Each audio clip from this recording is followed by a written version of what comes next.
You are listening to Revenue Insights.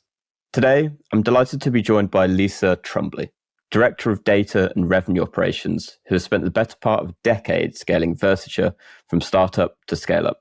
So Lisa, firstly, thank you for your time. Excited to dig into your world today.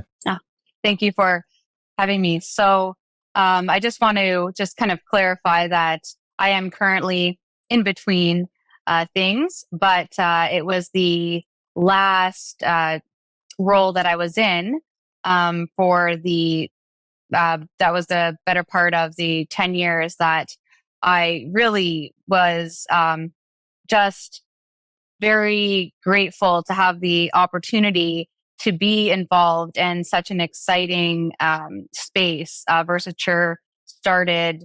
They were in the business VoIP space. I was fortunate to start there when they were very small, taking over things from the CEO directly, starting out in marketing, getting my hands in sales, and really being there, working alongside the CEO and growing out marketing and growing out sales from, 2 people to a team of 30 with an entire SDR team, collecting our data in more of a strategic way. And really just, as you can see, I'm sort of going from the end to the beginning and back again. But to summarize, looking back, I can really appreciate the value and the skills and just what I was able to learn and accomplish, and really just very much enjoyed it all as well. Working in a startup in the SaaS space and then being able to see it through to acquisition and sticking around for the post-acquisition process as well, because a lot of that just was really gave me the opportunity to get my hands in all of the tools, all of the data, the process, the people, in just such a big way that I think is just very unique to get from just one company. And I do feel like I almost started at one company, and by the time I left, it was in many ways very different. But that journey is just something that was really, truly, I just had a huge impact on my career and just really what I learned. And also, of course, is what brought me to the revenue operations space, which is where I'm at now, and just looking to continue my journey with that. Beautiful. There's definitely a few bits from that Yeah, that was. I know we're going to dig into a lot more today, particularly your background going from data analyst into the more complete RevOps role, but also very intrigued as well that very close relationship that you had with the CEO. Certainly I've talked to folks before where that RevOps role can sometimes be quite siloed away from leadership. I was really into the in sales marketing. I worked in marketing is where I started. Taking over for the CEO who was at the time doing the ad campaigns, creating the marketing because it was that small with one sales rep, which then grew to be a sales team with a VP of sales and 3 SDR managers and 25 SDRs split between inbound, outbound, and referral partner sales, all of which had their own process, operations, and teams to support. So it grew from about 20 to 100 people, but a lot of that growth was in the sales and marketing, which is really where I was sitting, and then pulling all of the rest of the, the finance and the other pieces in there sort of as they needed to be support and all the other pieces around that. It was definitely a long journey. 10 years is a long time. And I find it's a very hard thing to summarize because it sounds simple, but pulling together all of that data and outlining all of the systems and requirements, and really just as we went, realizing we needed sales enablement, we needed training, we needed to have, middle management, we needed to have a lot more automation and process that's defined, because as you grow, it gets harder and harder to sort of keep things on the rails. And I guess what my ultimate goal was, when I started out in marketing, which sort of led me to where I ended up as the director of data and revenue operations, was when I started as the digital business analyst in marketing. I was creating campaigns in AdWords, setting up SEO, managing the website, taking on a lot of what the CEO was working on, taking a lot of things that were sort of just started and maybe third parties and other things to bring those together in a more organized way to get the data organized. But really what my goal was from the start that kind of set me on this mission was to determine that ROI on my ad campaigns. I wanted to know what keywords were the best performing. I wanted to know what campaigns were bringing in the most revenue or the most number of customers, new business. I wanted to have all of that data just so I could understand where I should invest from a marketing standpoint. And it was when I started out on that journey that I realized that between lead to sale is actually everything. There's everything in between. So that's what really caught me started, going in and sort of getting involved in everything from the tracking to the tools to the automation, the integrations. And they had Salesforce set up. So it was trying to get everything properly sorted in Salesforce and the lead sources into Salesforce. Like, where did this lead come from? Down to the specificity of, can we get more like this? So if it's a lead source, for example, that says email or phone call or, something generic, it's hard to tie that back to, well, we can't get more phones and more leads by more phones. Well, where did they come from? What triggered that call? And of course, I'm sitting there like, I also really like to know what keyword they used. Now, being in the business VoIP space, it was very exciting for me because Versature at the time could provide the caller ID with a keyword on it. Like, I could get all of that data. It was all there. It was all possible. It just wasn't quite connected in a way that could be used, that could be visualized, explained, automated. Because of course I had a lot of big plans and at the time a small budget that I really needed to stretch a long way. I would love to pick it up really from the last bit, because I think you gave a really nice context on your story and how you've got to where you are today, and really what brought you from marketing to what really got you into revenue operations, which is, hang on, I need to understand it from end to end, from lead to here to understand, okay, we need to do more of this. And so I guess what I would actually probably like to begin with, which is I like to think about these things almost in a linear way of that journey, because I imagine what you need to do, you referred to it as connecting the dots essentially, is inevitably, well, how do we get all of those initial data points together so that we can actually start to visualize it? So I'm interested to know, what are those data points that you consider to be crucial to have access to be able to report on ROI?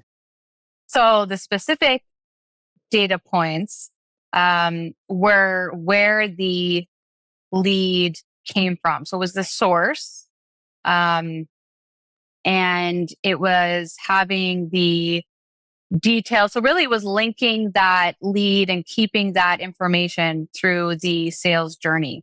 So here's where it came from. Here's where the sort of the influence was. And I first focus on that first touch, because if we didn't get it to start with, we wouldn't have it at any other stage. So this was before there was so much emphasis on the multi-attribution. Tools were limited. I know, now there are a lot of tools out there that you can do a lot of things, but I'm actually, very fortunate, I think now in hindsight, to have started before these tools existed. So I did have to do this stuff, by hand, hands-on. I can always go back to a spreadsheet and do things in a formula that a tool is doing. And I know how those things work. So a lot of those tools at the time were limited, but they were still there. And it's almost easier because they were simpler. But I did, and also at the time, I have to say, Versature was really ahead of things, and the CEO there had got, um, was kind of a early adopter on some of the key tools and cared and wanted that attribution and the revenue and what I was doing, which really went a long way for motivation. So I did sort of have that support. And with my background in digital, analytics and web analytics, working for companies on the e-commerce side, when I was at Napkin, also at the startup stage, interestingly enough, I think I was employee number 3 there. And now they may be close to 100 working again there for the CEO. So I was able to bring the kind of digital side. So the website generated leads and our chat. So I guess if I was to back up, it's really where the lead came from. So what was that lead source? And not to confuse it with how it came in, because it can come in different ways from the same source. So where did it come from? How did it come in? And then tracking that through to when did it close? How much did we generate in revenue? And then from a SaaS kind of standpoint, I know there are many companies in the same situation, but sales cycles can be long. So it was ensuring that we had here's what we sold. And if not, here's what the opportunity amount was. So in Salesforce, it was really tracking the lead to op, to account, and having the lead source, the lead status, and having it be mandatory and automated wherever necessary. And it was much easier in the early days, but making sure all leads had a lead source and we knew where they came from was one of my early missions that I put a lot of energy towards and had at the time. And as we grew, I was able to kind of build on that foundation. But I did learn the hard way that, just because you have a field there doesn't mean anyone's going to fill it out. I was all excited. I thought, sales would be excited too. It's all this data. Of course, they want to give it to me. And then, I realized quite quickly that no, they like to do their selling and here. So I started to get into the automation tools. One of the first people to use, one of the first companies using Pardot, definitely early on that side too, which is automation. Before it was, I could say still struggling with, but we used a lot of tools, but Pardot was definitely in the early stage, but just trying to bring that, together and automate and use other tools like Clearbit or other tie-ins. I realized quite early on, and I don't mean to name drop, I used to name drop tools for the next half hour that I had experience with. But in the end, I, automated everything that we could. And for things like lead source, using Pardot or setting rules around if it looks like this, if it comes in like this and has these pieces of information, make sure it's marked as a Google AdWords and then tell me the campaign. So I got the templates set up. I got things mapping over because I wanted to be able to know, not only just sort of what keyword they came in, but what content they engaged with. And when sort of the qualification stage, as you probably know, is a very important and a very common,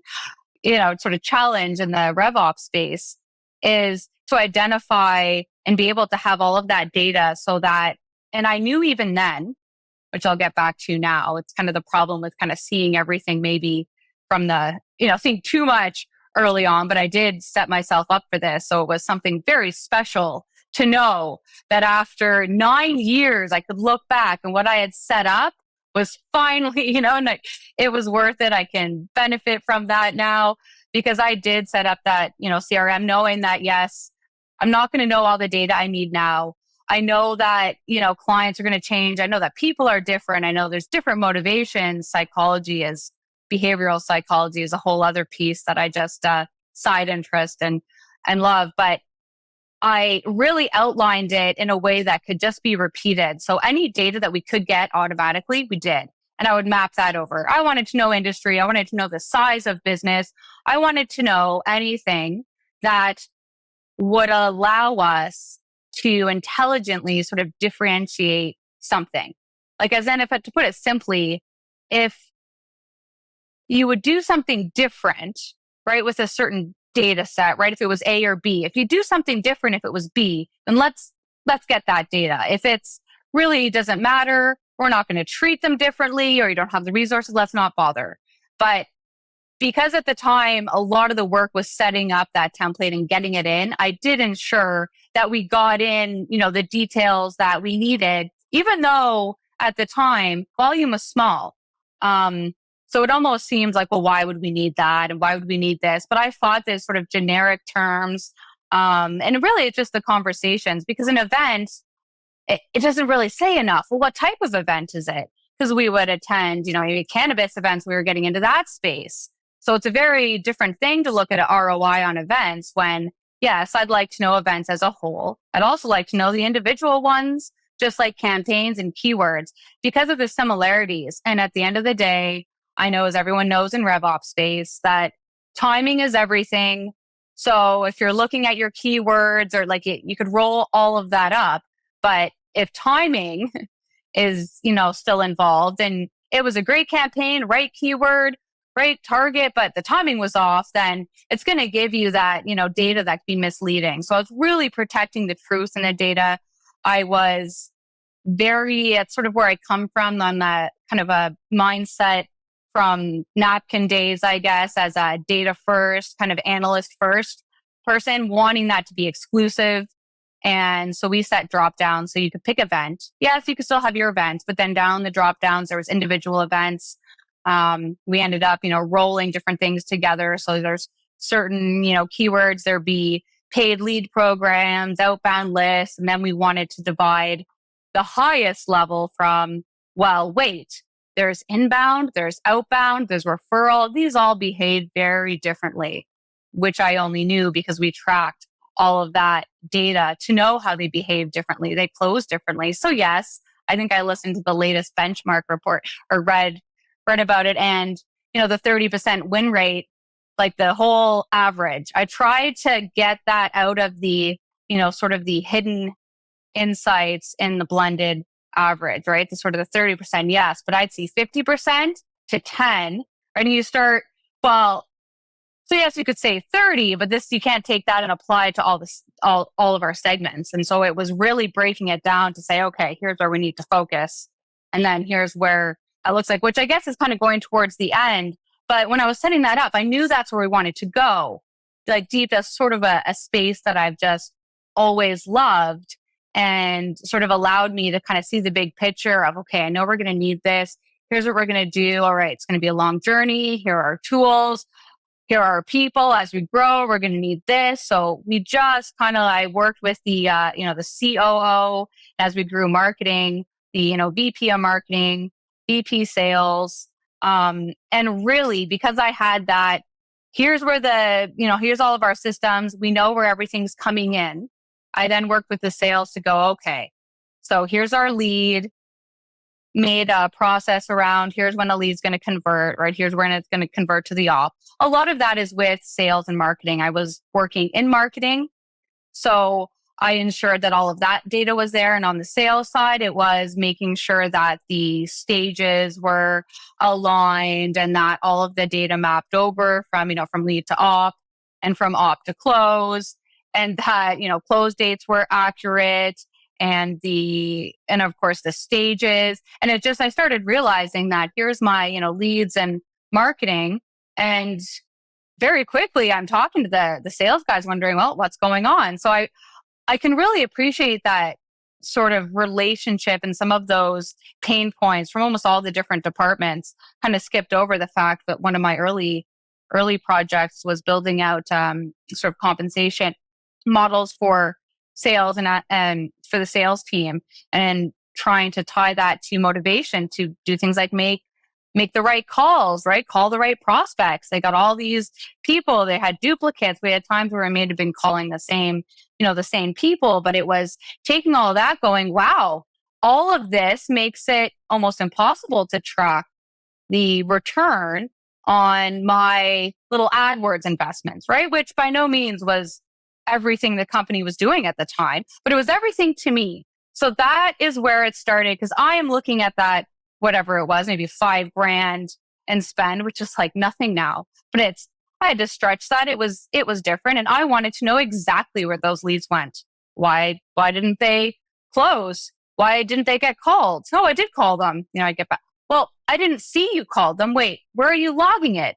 Why is that not connected? So it brought me through the whole sales cycle, everything, the stage, the tracking the calls, the outcomes, decision makers, where that landed. And it was only then that I was actually able to get the ROI on, that lead that came in Google, and track the revenue and match that to the spend and get all of that into Salesforce.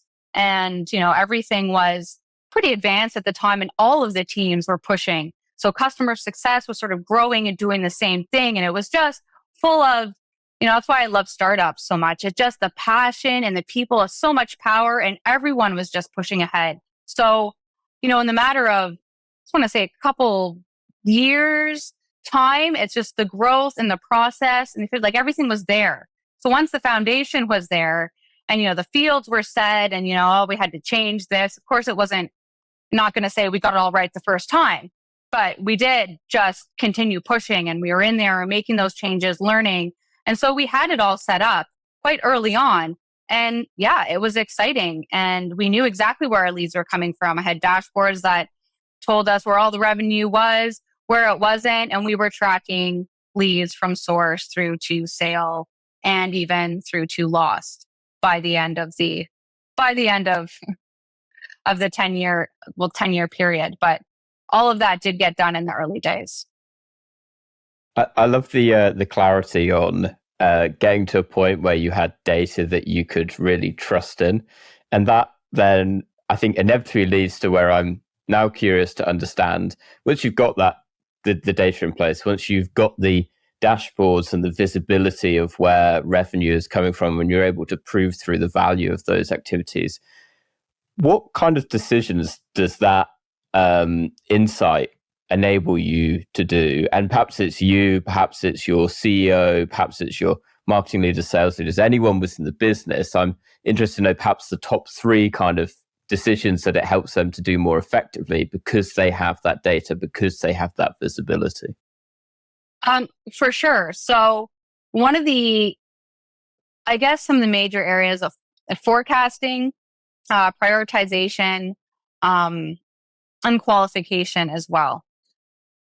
Forecasting is always a fun one, but forecasting was very difficult when, the data wasn't accurate. To get an accurate forecast with inaccurate data, and not necessarily to anyone's fault. It was actually a combination. It wasn't one thing. It wasn't the salespeople's fault, right? It was a lot of what I love from the process standpoint there and from the data. So it was things like getting the stages, aligned, or making sure it was more methodical. And also we were able to then build in tools, I should say, with our lead source data, that once we had all of that and we knew exactly where that was coming from, the specific list and the specific person with all of that data, whether they were the buying decision, the size, the region, then we were able to use that to do more specific targeting and also know what to expect. So the forecasting was much easier and far more accurate. And it could then be done. Of course, it was sales that would work with forecasting, but he's still working with what the reps are putting in. So we were finally able to get reliable data for forecasting and also for just prioritization at all levels, for sales and who are they going to follow up with when, and for SDRs, and also identify the value. Now, the SDRs was a department that didn't even exist when I started. And it was one of the more exciting things. I think it might be one of the feature questions. It was one of my most sort of exciting things that I did there was on the SDR side, because it was just non-existent to a team of 25 people, or actually 30 at one time. But all that to say, qualification on the sales side is a big deal. And the more data you have, the easier that is, because I know I've heard it before, and I think I heard in the last podcast, but I'll just, say it again. It is hard not to focus on just what comes your way. And we were seeing that, it would just be what's new or the equal spread, and not all opportunities are equal. And I'm looking at it even back in marketing going, we haven't spent equal money on all of these leads either. So when we talk ROI, I should just kind of clarify that maybe it's a given, but maybe it's just something that's easy to forget, that not all sources are equal in terms of spend. And yes, it can be more complex. And I'll tell you, probably can't get into it in this podcast, but by the end, more on the data RevOps side, not even specifically on this topic, but was really taking that to the next step, saying, okay, now we've got even more data on on the company and on the different components and the markets, and really being able to optimize that way. But that's much bigger. And to get there, really just how the opportunity and what you can do by just prioritizing where you're putting the effort. Because yes, there's dollars, and you could say there's ROI and there's whether you say ROE, return on energy, or return on your time is what I'd say. Because I'd always say ROI, yes, it's investment, but I also say time is sort of investment. You're investing your time. So you could say that covers everything. But it's, once we grew our SDR team in sales, they were making calls. And as soon as, you put a target out there or a number, you had to make 20 calls, let's say 50 calls. It would make the 50 calls. But it's like, who are you calling? And we had the data. So once we got the data, it got more exciting. Oh, well, maybe I do want to call this person. It looks like they're in the market. I can see that they were looking. Our inbound leads, we had more data on, but we were pushing data and getting data from, there's various tools that will do it, right? That will just give you more intent data. But I just found the more you could get, the easier it was to prioritize. Now, a lot of that had to be done automatically, and not by any means any of this all on my own. It's a lot of working with the team as we were growing, because now we've got, VP sales, or we have VP marketing growing out their team, and they need that data. And it's all different for everyone. But the similarities are things like everyone wants to forecast or know what to expect and be able to prioritize, whether it's their dollars, their people, understanding what they have. And it's really hard to manage, as you always say. Can't manage what you can't measure.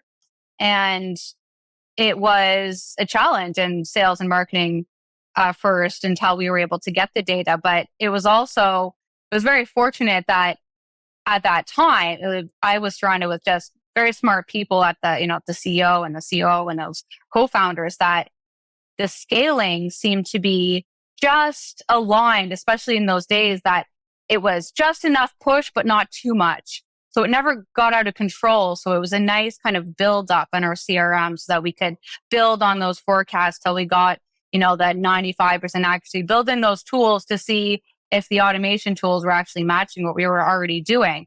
But we were ahead of that. So we already had our qualification down, the prioritization, the forecasting. So we knew what to expect on our own. And I could do that in a spreadsheet. I could even work with our sales in a spreadsheet and give them some credit. I've never seen it always gets me excited when someone's got, of course I say you may have to get out of that pivot table or spreadsheet, but I still love that they're in there. Anyone who's in the data and wants to know, I'm there to help. But those three areas were certainly big ones, because those sort of dictate kind of the rest of the cycle, and really will give you the biggest sort of improvements and just transfer across everything. How did you approach equipping those teams with the insights? And when I say equip them with it, I use that quite loosely, because that could be like top down, for example, to your example, showing the data in a spreadsheet that helps them make decisions around strategy, or equip could also be bottom up as well, of the kind of automation and workflow that happens around prioritization and so on and so forth. So appreciate it's a fairly open question, but I'm intrigued to know how that kind of translated through in your experience. Yeah. So, I mean, the various teams, it was really, I mean, it was all of it. I mean, it was kind of all of the above. I couldn't not work with the SDRs themselves. And of course, I wanted to. If it was up to me, I'd actually do all of their jobs for a little bit. I'm not sure if I would make a great SDR, but I always wanted to because that's where you get the understanding. So I would sit with them and I would, look at what they're doing, where they're struggling. I sort of felt like I was part of all the departments. And because of that, and because I sort of helped all the departments kind of pull together the data, I mean, even finance, it was Connect and the different systems. I guess it's sort of to say because it was quite small, I kind of had my hands just enough in everything. Also, this was a time where it's kind of crazy to say that, but everybody was in the office every day. We had dogs. This is different time, but Yeah. everybody was, we were all very, very close. And dashboards were also a big deal at the time. So we were using Clipfolio. I've used other tools. Again, one of the earlier, I think, users of that. But it's really exciting. So I would start to showcase, some of the data and sort of what they can do with this. And really my sort of natural excitement, I think and these were also at the days I could show up at people's desks. It was harder for anyone to ignore me, but I really just like to take it all in. Often now I can gather from a company, you can go in and I can see the data and I can get in there. But it was before we were necessarily, attaching calls. It can just go in and see everything. Now we work to do that.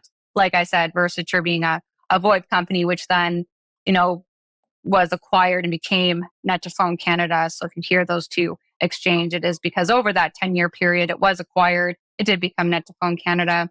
But all that to say that going in, and looking at where companies are now in SaaS space, they just have a lot of these tools, have a lot of data pushed in already. So they can kind of ramp up, even looking at AI to kind of quickly ramp up. But I ramped up by being right in the office, right in there, listening to the calls, just getting an idea for everything, and then pulling all the data into the CRM.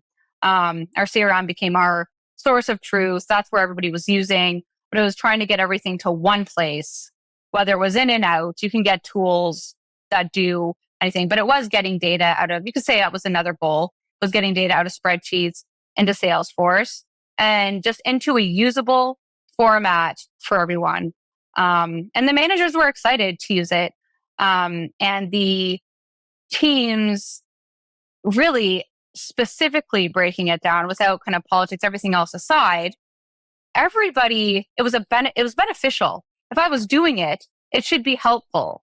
And I always wanted someone to tell me why not. So if I'm doing a new process or setting up something for the SDRs and I can't get buy-in from, the manager or someone doesn't understand it, always dig into the why, because at the core, it's to actually increase revenue, it's to save time, it's just upside. Now, there's motivation pieces, and maybe you could argue there's some more complexities, which I still kind of also appreciate and learn. It's why I love the kind of psychology piece of it there too, and try to make it in a way that it should be good for everyone. Motivation should be there. OKRs, we ended up at OKRs eventually, which actually, we kind of, which naturally brought everything together and drove all of that with the teams. But in the early days, it was TVs around the office and everyone had their own dashboard. We did a lot of team dashboards as well to motivate our sales, especially. Nobody wanted to be on the bottom, or you don't want to be on red. And I just realized the power of dashboards. So when I was playing, I just throw things up like, hey, look at this. We've got 5 leads waiting for follow-up. Look around the room. We've got 6.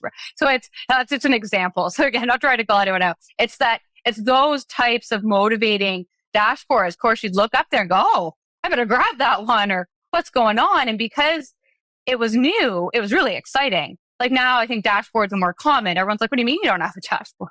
And it's like dashboard overkill, too many now. But there's always something like that, right? To draw attention. And I'd say if it's not a dashboard, it's the newest thing. It's replace it with something else. I'll use it the same way. But it was really to get people bought in and here's what you can do. And really appealing to every individual, which is where a tool like Salesforce is great because everyone's in there. Show me where you start your day. It's easy to make some customizations. Eventually, when I had my team, everybody was sort of, it's almost like you're working, it's like a good two-way, I guess, kind of relationship. You're working directly, at least for me, since I was working for the president, it's like you're working for kind of the company. And it's hard not to because I have all of the interests, in mind, but for everyone else. So everybody got really excited. And if anything, they'd be asking for too much. And I said, well, what would you do with that? And we almost went on too many dashboards, too much data. So really it started to be the accountability on, okay, let's start getting a plan and what are we going to do with this? Because we did get the data quite early on. So sales had aggressive, all right, I'm going to increase win rates, or they could increase, revenue from certain segments, or we could get increased leads. And we still had those kind of overall numbers to work with. And then I was really getting into the insights and going, okay, here's where you can focus to increase your number once we get the numbers to make sense. Because of course, what's a lead? Maybe you want to do increased number of qualified leads or sales. So I was always trying to make sure that not one number got met without a little bit more context. So with, dashboards, I'd have leads, but then maybe I'd have the percent qualified and say, okay, as long as we meet this number of leads and this number is qualified, then we'd achieve the goal. And it was really just kind of once everyone had their goals and targets, it was just saying, here's how I can help you meet them. Here's what I think we need to do over here.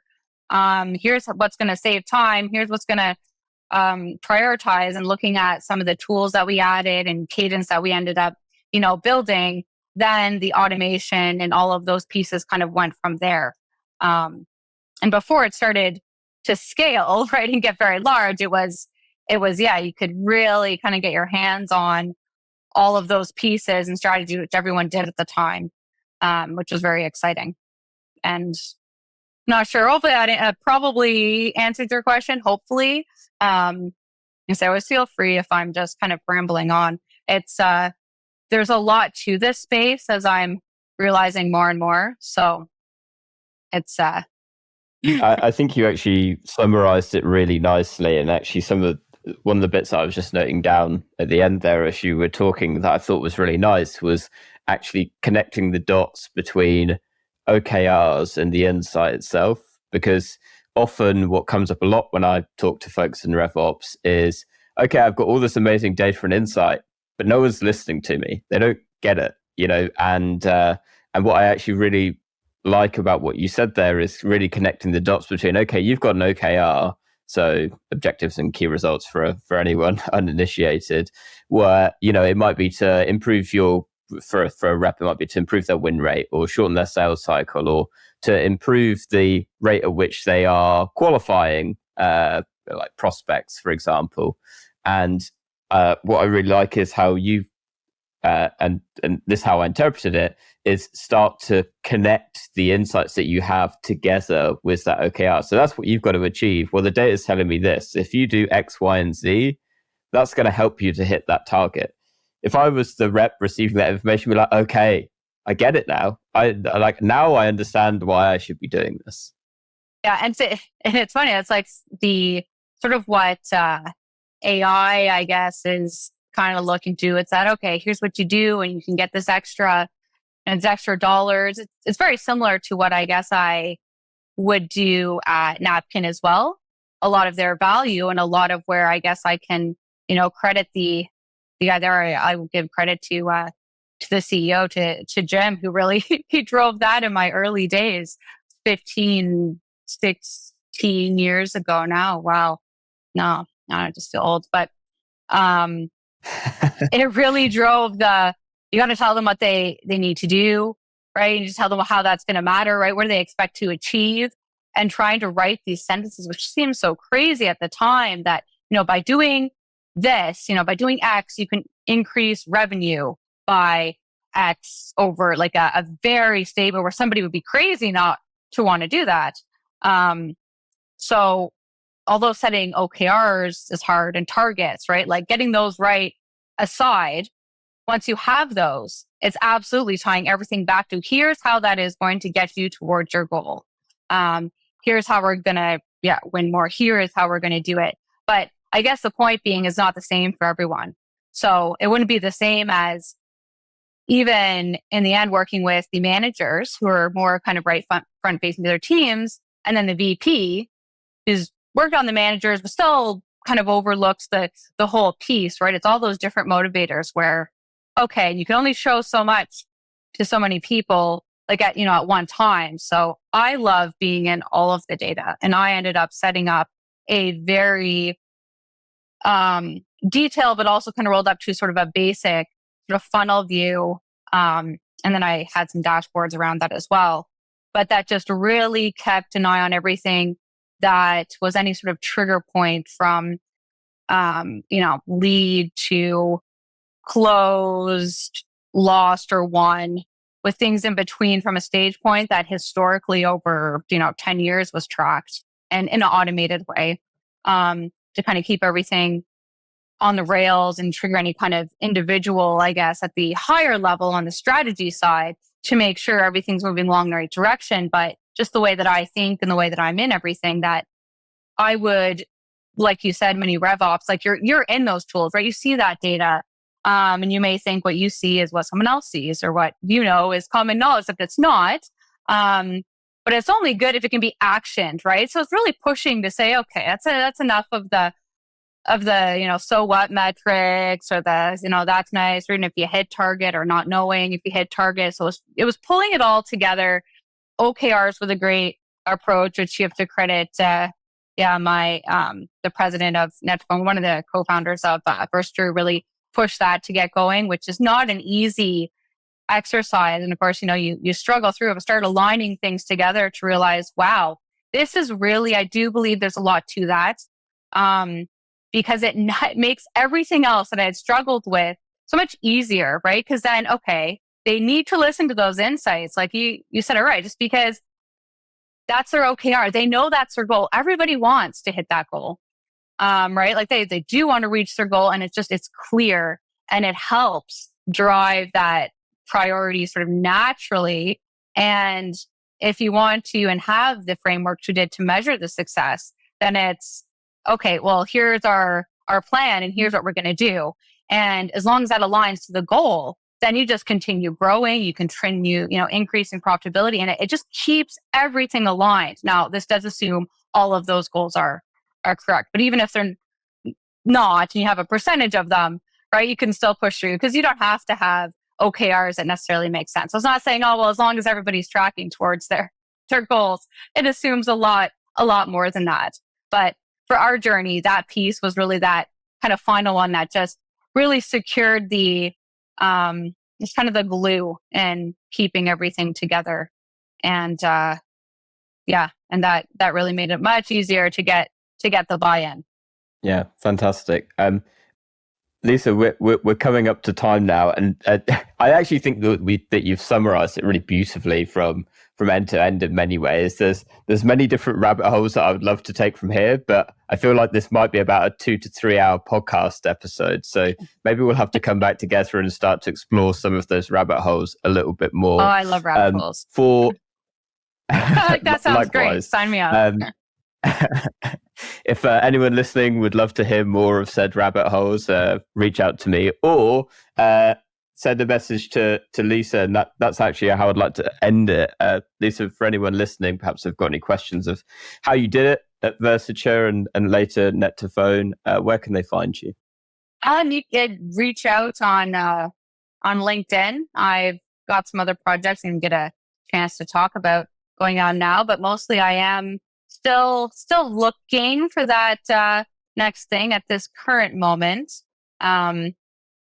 But as you can say, I'm actually sad that this is over. I have to say, you've been great as well to speak with. So I hope that you'll talk to me too. Also from a very exciting company. So maybe I'll have to look into you a little bit more as well. I don't want to say it wrong though. So that's how I say it. Ebsta. Ebsta. Yeah. That's great Beautiful. stuff. Well, Lisa, Thank you so much for your time. Likewise, it's been an absolute pleasure. I'm sure we can dig into things in a bit more detail at a later date. So thanks so much again, and to everyone that's listened this week, we'll catch you next week. Thanks.